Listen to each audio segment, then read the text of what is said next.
आप सभी का स्वागत करता हूँ आर एक्सप्रेस के एक खास कार्यक्रम अब होगी मुद्दे की बात में। आज का जो मुद्दा है, जो प्रवासी मजदूर उत्तर प्रदेश लाए जा रहे हैं बाहर के प्रदेशों से, उनको लेकर के इस खास बातचीत करेंगे। हमारे साथ बातचीत करने के लिए बीजेपी से अली नकवर अली हैदर अली हैं और कांग्रेस से राहुल वाजपेयी जी हैं। इनसे हम सबसे पहले चलेंगे बीजेपी नेता के पास और इनसे जानेंगे कि जो प्रवासी मजदूर लाए जा रहे हैं बाहर से, उनको लेकर के जो आज कोरोना जैसी महामारी चल रही है हमारे देश में, इसको लेकर के जो बाहर से जो मजदूर आ रहे हैं, इनसे कैसे निपट रही होगी सरकार? अली जी, कैसे जो हमारे उत्तर प्रदेश सरकार है कैसे निपट रही है इनको लेकर के? हमारे सभी को नमस्कार, बहुत बहुत धन्यवाद। इस चैनल के माध्यम से पार्टी का पक्ष रखने का अवसर मिला, इसके लिए बहुत बहुत सभी का धन्यवाद। और ये प्रवासी मजदूर का जो मुद्दा है, ये कोरोना जैसी महामारी पर इसको राजनीतिक मुद्दा बनाना दुर्भाग्यपूर्ण है। हमारी सरकार लगातार सभी प्रदेशों से प्रवासी मजदूरों के लिए चिंतित और सभी को एक बड़ी संख्या में ला करके घर तक पहुंचा रही है। जितने लोगों को ला रही है, सबकी जांच करना, सबकी भोजन की व्यवस्था करना पूरी तरह से कटिबद्ध है। और जो भी पैदल चल रहे हैं मजदूर, उनसे विशेष निवेदन है सरकार का कि वो लोग पैदल न चले, उनके लिए स्पेशल बसें चल रही हैं। हर जिले में 75 बसें हर जिले से दी गई हैं, 200 बसें हर जिले से दी गई हैं, जिसमें उत्तर प्रदेश में 75 जिलों से बसें दी गई हैं।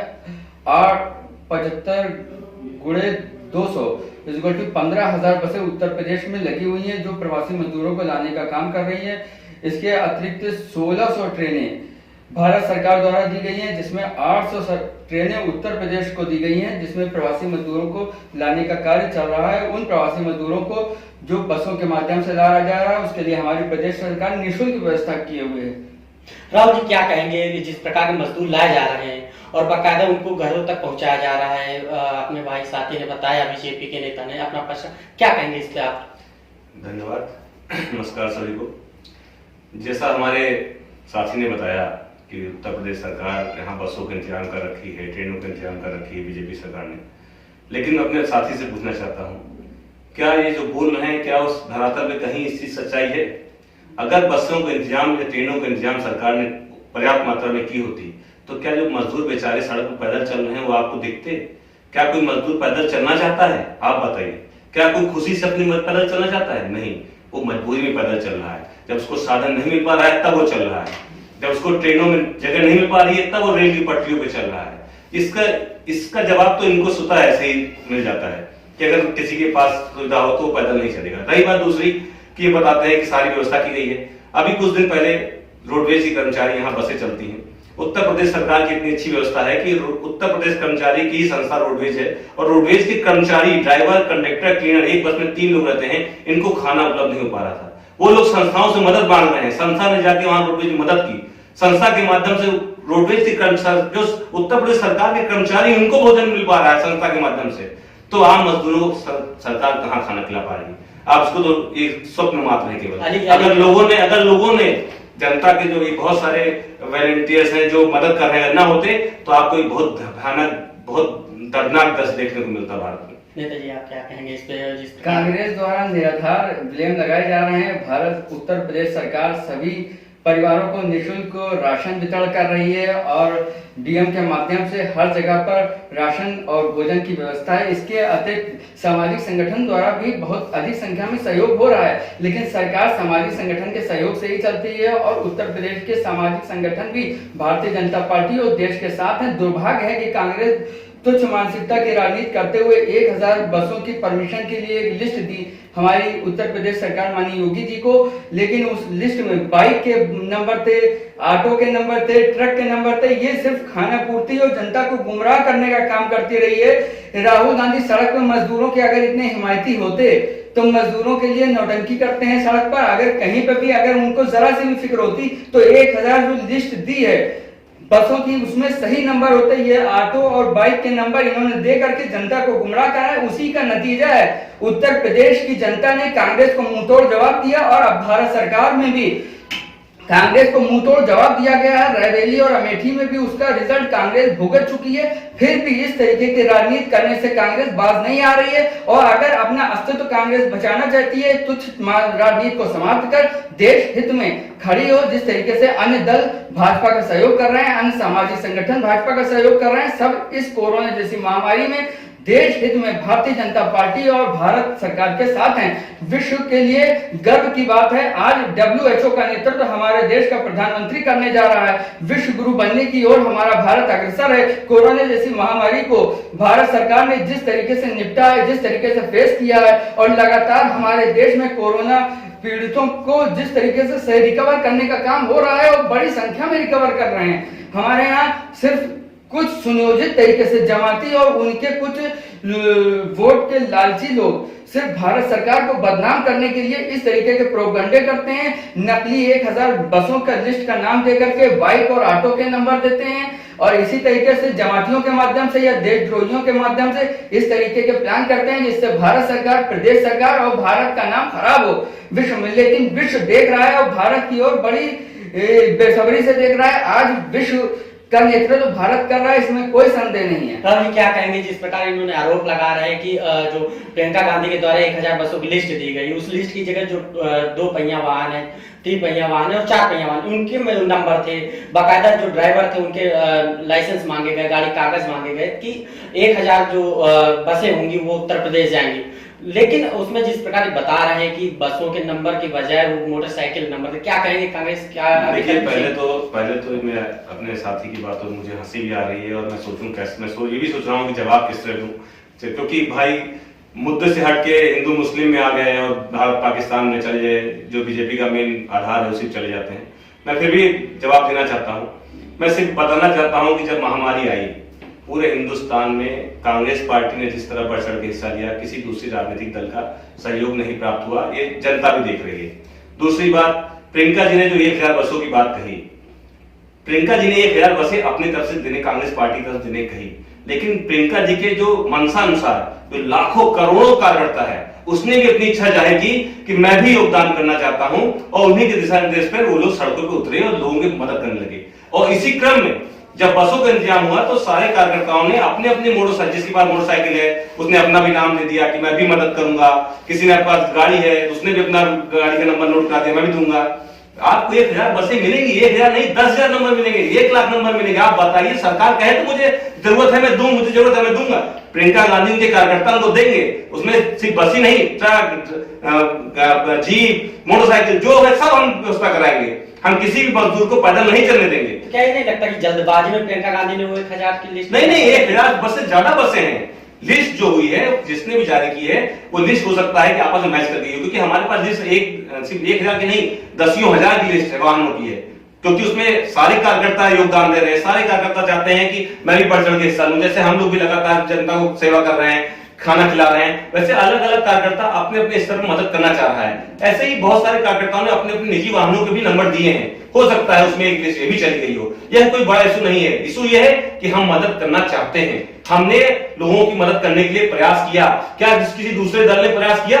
आज जगह जगह नरेंद्र मोदी मुर्दाबाद, योगी मुर्दाबाद नारे लग रहे हैं, मजदूर परेशान है, गर्भवती महिलाएं सड़क पे बच्चे जन्म दे रही हैं, उसके बाद पैदल चल रही हैं। यह सरकार को नहीं दिख रहा है, उनको मोटरसाइकिलें का नाम आ गया ये इनको दिख रहा है, उनको पाकिस्तान दिख रहा है। जब WHO ने कहा कि कोई भी गैदरिंग कार्यक्रम नहीं होना चाहिए, मार्च में उसने कह दिया था, उसके बाद ट्रंप नमस्ते इंडिया का मोदी जी कार्यक्रम कराते हैं, वो WHO की बात नहीं मानेंगे, बाकी सब WHO की बात मानेंगे। आप अपने हिसाब से हर चीज तय मत करिए, जो सही हो उसको सही कहिए, जो गलत है उसको गलत कहिए। रही बात राहुल जी की, राहुल जी मजदूरों से मिले, बिल्कुल मिले, राहुल जी मजदूरों के हित में ही काम करते हैं, उन्हीं के हित में हमेशा जीवन, उन्होंने अपना आधा जीवन दे दिया। आज जो मनरेगा के माध्यम से आप लोगों को घर बैठे रोजगार दे रहे हैं, वो कांग्रेस की लाई हुई है, वो मजदूरों के हित के लिए कांग्रेस काम करती है। जिस अनाज खाद्यान्न के नियम के तहत आप लोगों को सस्ता राशन दे रहे हैं, वो कांग्रेस लेके आई है। आप मत भूलिए, सारी योजनाएं हमारी हैं जिनका आप लाभ उठा रहे हैं। आप लोगों ने केवल उद्योगपतियों, मोहिल चौधरी और विजय माल्या से लोगों का 68,000 करोड़ माफ किया है, इसके अलावा आप लोगों को कुछ नहीं आता। तो राहुल जी, ये कहा ना जाए कि जो कोरोना है बीमारी के नाम, मदद के नाम पे कहा जाए तो जो है इसमें राजनीति जो छिड़ी है, राजनीति भी कहा जा सकता है। बिल्कुल बिल्कुल बिल्कुल, राजनीति नहीं होनी चाहिए। कांग्रेस पार्टी के नेता और कांग्रेस राजनीति कर रही है, नहीं, बिल्कुल राजनीति नहीं कर रही है। लोगों को देखने दीजिए, अगर गवर्नमेंट कहती है, अगर समाज से कोई वॉलंटियर कहता है इंडिपेंडेंट कि हम लोगों को खाना खिलाएंगे, और कांग्रेस कह देती है हम खाना खिलाएंगे, तो राजनीति हो गई? नहीं, ये समाज सेवा है। आप दो अलग अलग चीजों में सेवा होती है, चाहे कांग्रेस करे, चाहे वो सपा करे, चाहे वो बसपा करे, चाहे वो कोई आम आदमी करे। आप इसको किसी से कांग्रेस अगर सेवा कर रही है तो इसको राजनीति से मत जोड़िए, वो सिर्फ सेवा है।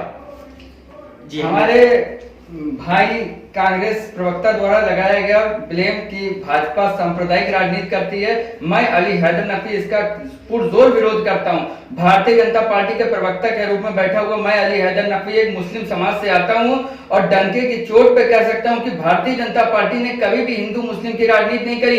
एपीजे अब्दुल कलाम को राष्ट्रपति बनाने वाली भारतीय जनता पार्टी है और माननीय योगी जी ने उसके प्रस्ताव में सबसे पहली मोहर लगाई थी, जिसको लोग सांप्रदायिक बताते हैं। कांग्रेस ने हमेशा देश को तोड़ने की राजनीति करी है, हिंदू मुस्लिम और क्षेत्रवाद की राजनीति हमेशा कांग्रेस ने करी है। भारतीय जनता पार्टी द्वारा किए गए राष्ट्र हित के काम कभी कांग्रेस को नहीं दिखेंगे। सपा, बसपा और कांग्रेस का नाम लेके हमारे प्रवक्ता बताते हैं ये पार्टियां समाज सेवा करती हैं। जो समाज सेवा करता है वो अपने को गिनाता नहीं ना मंच से आकर के।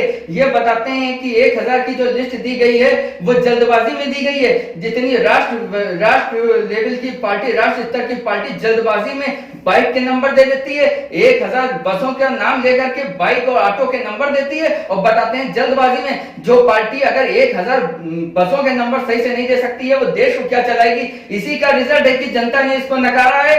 और देखिए इसके जितने भी कार्यकर्ता हैं, हम कहते हैं अच्छी बात है, देखिए नहीं हम कहते हैं अच्छी बात है, और अधिक जो लिस्ट नंबर दिए गए हैं आप उनको दिखाइए, आप पूरी लिस्ट दिखाइए, जो लिस्ट दी आप पूरी दिखाइए। मैं उनका जो कांग्रेस सरकार ने लिस्ट जारी की है आप पूरी लिस्ट दिखाइए। मैं तो कह रहा हूं ना, आज जो हमारे दल है, जो हमारे वॉलंटियर हैं उनकी लिस्ट दिखा रहे हैं, जो कांग्रेस पार्टी तस्वीर वो क्यों दिखा रहे हैं? सपा, बसपा और कांग्रेस का ठगबंधन है। ये देश को तोड़ने के लिए ये चाहेंगे सपा बस यही बात करेंगे। क्योंकि बीजेपी के लोग सिर्फ इतना ही कर सकते हैं, जनता की सेवा करने के अलावा वो सारे काम करेंगे, बयानबाजी करेंगे। भाजपा सांप्रदायिक पार्टी है। मैं अली हैदर नकवी डंके की चोट पे कहते हूँ भारतीय, सही कहा हमारे मित्र, भाजपा सांप्रदायिक पार्टी है, सही कहा हमारे। मैं मुस्लिम होकर के ये दावे के साथ कह सकता हूँ कि भारतीय जनता पार्टी ने राष्ट्र धर्म को प्रथम रखा है। कोई धर्म नहीं ना, राष्ट्र धर्म प्रथम धर्म है और जो राष्ट्र धर्म का पालन करेगा वो भारत पे राज करेगा। जो राष्ट्रद्रोह होगा वो जेल के अंदर जाएगा, देश से बाहर चला जाएगा। जो देश को तोड़ने की बात करेगा, राष्ट्रभक्ति का गान करने वाले, राष्ट्र हमारा बनता है हमारे गरीब मजदूरों किसानों से। मजदूर किसान, मजदूर हमारा जो काम करता है, दिहाड़ी आदमी मर रहा है, वो भूख से मर रहा है और राष्ट्रवाद की बात करके लोगों को गुमराह कर रहे हैं। गुमराह करना बंद कर दीजिए हमारे मित्र, गुमराह करना बंद, लोगों की मदद करिए, लोगों की सेवा करिए। इस समय लोगों की मदद करिए जाकर, जो लोग भूखे प्यासे मर रहे हैं उनको पानी पिलाइए, उनको भोजन कराइए। आप लोगों को गुमराह मत करिए। सांप्रदायिक बात करके हिंदू मुस्लिम करके आप कुछ हिसाब नहीं कर पाएंगे। इस समय जाइए और पैदल चल रहे हैं उनकी मदद करिए, सड़कों पे लोग न चले जो भूखे पैदा हुए हैं। अभी आप मीडिया के माध्यम से देखा गया एक स्टेशन पर एक तोड़ करके खाना लोग लूट रहे थे। आखिर क्या नौबत आई कि लोगों को खाना तोड़ करके लेना पड़ा? क्या कारण था लोगों को दुकानों से खाना निकालना पड़ा? आप खाना नहीं खिला पा रहे हैं, लोग भूखे सफर कर रहे हैं। आप सिर्फ गुमराह कर रहे हैं लोगों को। गुमराह करना बंद कर दीजिए। जनता आपके सारे सब देख रही है, आप इसका जवाब देगी जनता। आप जनता का नहीं लाके लोगों की मदद करिए, उनकी सेवा करिए, हिंदू मुस्लिम राष्ट्रवाद बाद में चलिए। परिवार में अगर बात करें जो श्रमिक आ रहे, प्रवासी मजदूर आ रहे हैं अपने उत्तर प्रदेश से, उनको लाया जा रहा है, होम क्वारंटाइन की बात कही जा रही है, घरों पर रखा जा रहा है, लेकिन उनकी निगरानी कौन करता है? अगर शहरों पर आते हैं तो शहरों में एक बोर्ड लगा दिया जाता है, बाकायदा उनको बता दिया जाता है कि ये होम क्वारंटाइन है। लेकिन गांव क्षेत्र में जो लोग हैं होम क्वारंटाइन, वो क्या होम क्वारंटाइन है, उनको देख रेख कौन कर रहा है? अली आपसे हम जवाब चाहेंगे, क्या उनकी देख रेख के लिए कोई व्यवस्थाएं की गई है? लगातार कोरोना फैल रहा है, इस पे कैसे उन पे लगाम लगाया जाएगा? देखिए उन पे ऐसे लगाम लगाई जा रही है, जो भी लोग आ रहे हैं उनकी जांच हो रही है।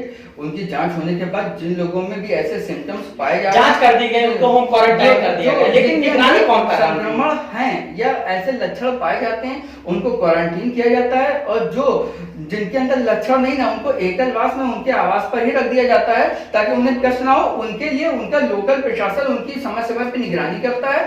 और जब उनका दिया जाता है तो क्या निगरानी के लिए कौन है? कोई है अपने आप बता सकते हैं? क्योंकि जिस प्रकार का कोरोना फैल रहा है, हर मामले में फेल है सरकार, पूरी तरह से हर मामले में फेल है। इन्होंने सब आज कोरोना पॉजिटिव लॉकडाउन कर दिया, आज 1 लाख हमारे मरीज हो गए हैं, पहुंच गई संख्या।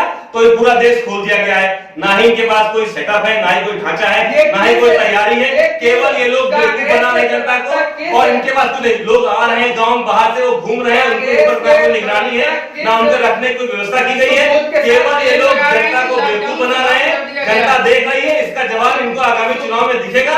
जय हिंद, जय भारत, जय कांग्रेस। समाप्त करते हैं नए मुद्दे के साथ। एक बार फिर हम आप लोगों के बीच में आएंगे और आर एक्सप्रेस आप सभी से अपील करेगा कि जिस प्रकार की जो कोरोना नाम की बीमारी चली हमारे देश में, उसे जल्द हम देश से बाहर निकाल पाएं और इसके लिए राजनीति ना की जाए। और हम सभी ये चाहेंगे कि आप सब एकजुट होकर के इस कोरोना नाम की बीमारी को हम बाहर भगाएंगे। नमस्कार। नमस्कार।